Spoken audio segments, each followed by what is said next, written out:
Hello everyone, this is JD from Benchmark, and today I'm going to show you how to create a staking report in MicroSurvey CAD. To get started, go up to the top and click MSCAD. Move over to the left and click Stake Out Points.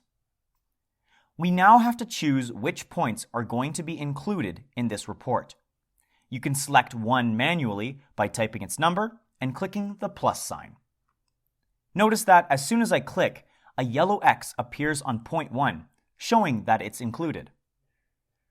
You can also manually select a range of points by typing the first point number, period, then the second point number. So by typing 1, period, 5, and clicking plus, all the points from 1 to 5 are now selected. If you want to remove a point or range of points from this report, simply type them as we did before, and then click this double dot. Notice that as soon as I click the double dot, the yellow X on point 4 disappears. Now, if you want to be less careful, a much quicker way is to click Add Points right here, and then click and drag around all the points you want, and then hit Enter.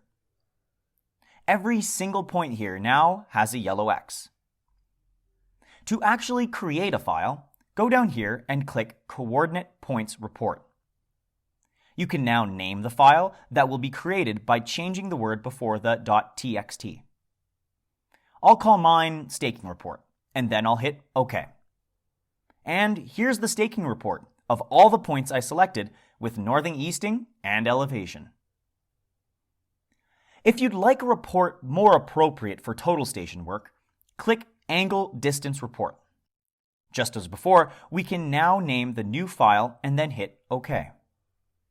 For the angle report, there are a couple more settings you need to check. I'd recommend leaving sorting method on angle because that's much easier for the guys in the field most of the time. Your setup and backsite points will depend on the project though. Once you're ready, click Add Shots, and you can see that all the angles of all the selected points are defined with reference to point 1. Next, click View Report to see its current state. You're now ready to print these documents or send them to your guys in the field. And that's about it. Thank you so much for watching. Please consider liking and subscribing. It really helps us out. And if you have any questions about this video or about any others on our YouTube channel, please give us a call at 1-888-286-3204 or visit our website at bench-mark.ca.